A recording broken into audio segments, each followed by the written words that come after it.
excited na ako sa exchange gift natin.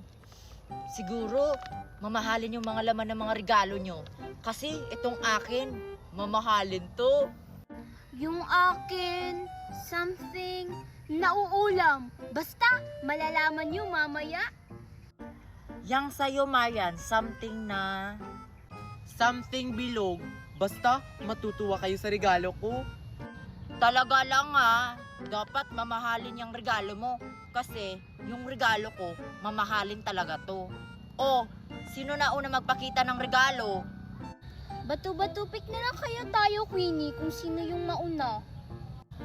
Sige, para pair.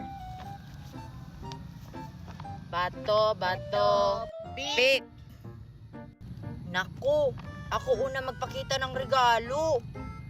Go, Queenie! Go, Queenie! Oh, Queenie, ipakita mo na yung regalo